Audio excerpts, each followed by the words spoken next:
ada di provinsi Indonesia khususnya. Saya minta data-data mereka, saya akan semua lapor ke Polres setempat, akan saya bawa nanti ke DPR, saya akan bawa ke Kapolri. Apakah seperti ini tindakan dari Bank Sentral? Seharusnya pengawasan dari Bank Indonesia itu yang pertama kali mencegah terjadinya seperti ini, gitu loh. Mencegah, karena saya lihat semua ini ada yang asetnya nilainya 2 miliar diambil 300 tanpa ada imbalan. Itu kan semua sebetulnya Pak Gubernur ini paling tahu sebetulnya kasus-kasus ini, karena Pak Gubernur itu pernah di pengawasan BI. Ya, saya ingatkan sekali lagi Pak ya, seperti Pak Supangkat sekarang sudah menduduki di OJK Pak ya. Bapak sudah menipu Kemenseknek, khususnya surat saya ke Pak Jokowi. Ingat Pak Jokowi, Anda juga harus membaca surat kami, karena dari 5 Maret 2016 saya kasih Pak Jokowi. Saya akan membantu Pak Jokowi sebagai kepala negara membersihkan Pak Jokowi pada saat pidato kenegaraan tahun 2020 mengatakan bahwa hukum harus tajam ke atas dan tajam ke bawah, hukum harus menjadi panglima. Lihat YouTube saya di Ombudsman. Saya bantu Pak Jokowi, tapi kalau tidak ini ditindaklanjuti Gubernur BI semacam ini, jangan salahkan kami. Kalau kami akan bersatu melawan kejoliman, saya tidak makar. Tapi ini fakta, ini menurut undang-undang loh. Undang-undang perintah undang-undang Bank Sentral dan tupoksinya OJK. Mungkin dari saya cukup sekian ya.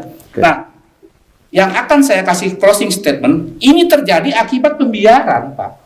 Pembiaran dari kasus Banjarmasin. Ada investasi bodong, sekuritas bodong yang sudah saya laporkan ke OJK dengan timnya Pak Enrico tadi, timnya Pak Beston Panjaitan, yang divisi investigasi mediasi perbankan, tidak ditindaklanjuti. Kami temukan sekarang 2022 terjadilah ini.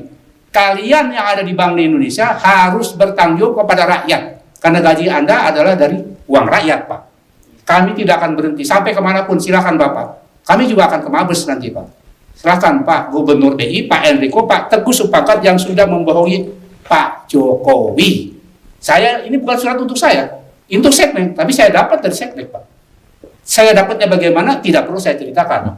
Ya. Saya juga dapat notulen meeting dari Bank Indonesia, bukan untuk saya. Ini notulen meeting intern di Bank Indonesia, tapi saya dapat. Dan saya dapat dari mana? Jangan tanyakan saya, Pak. Betul, semua ada semua di sini, ya.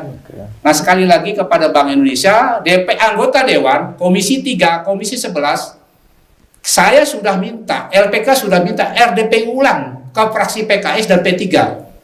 Tapi sampai hari ini tidak ada jawaban. Saya akan kembali datang. Karena saya sudah dapat jalur-jalur seperti yang sebelum saya bisa sebutkan di sini, kami akan kembali. Seperti YouTube saya di OJK. Kami akan RDP ulang. Pada saat RDPU di Komisi 11, itu yang hadir adalah Wakil Deputi Gubernur BI, Ronald Waas. Pak Ronald Waas pun harus bertanggung jawab atas kejadian yang sekarang pengulangan kembali kejoliman. Ini banyak sekuritas bodong, Pak. Falas bodong di Banjarmasin. Tapi tidak ditindaklanjuti. Saya auditor bukan katanya, karena saya pelakunya. Saya kuasa direksinya dan saya di lapangan.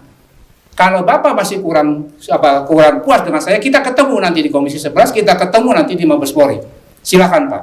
Ya, saya ingatkan sekali lagi, kami dengan lembaga independen LPK bukan lembaga yang kaleng-kaleng. Maaf ya, karena saya udah terangkan tadi legal standing saya.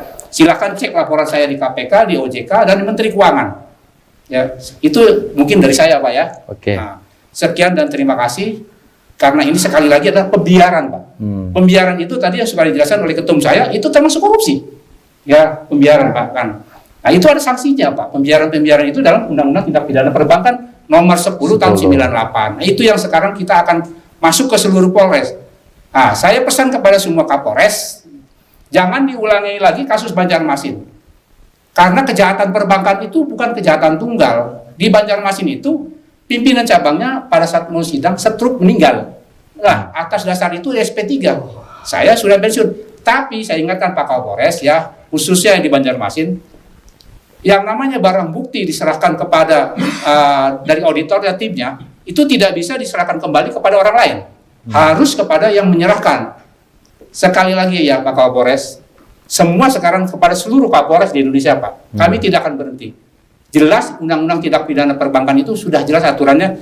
Dan saya insya Allah atas izin Allah bisa membuktikan mulai malam ini saya akan kolektif semuanya. Apa permasalahannya? Tolong bikin resume, kita akan bergerak.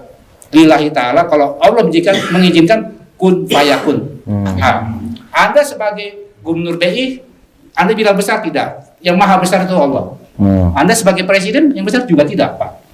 Anda sebagai Kapolri juga bukan orang besar.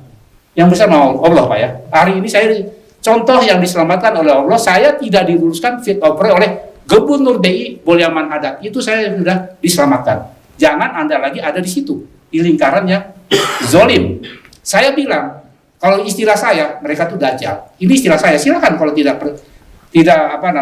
berkenan dengan saya, somasi saya akan layani dimanapun. Saya siap dimanapun. Ingat sekali lagi, baru hari ini saya trace check ke PS1 2 cabang ya. Selebihnya nanti kita akan ke provinsi lain. Saya lapor ke Gubernur DI, saya akan follow up lagi cabang Lampung, cabang Palmerah. Dan ingat, ada corporate kredit yang belum saya ungkap di sini, karena saya nanti menunggu kesempatan berikut, dan saya siap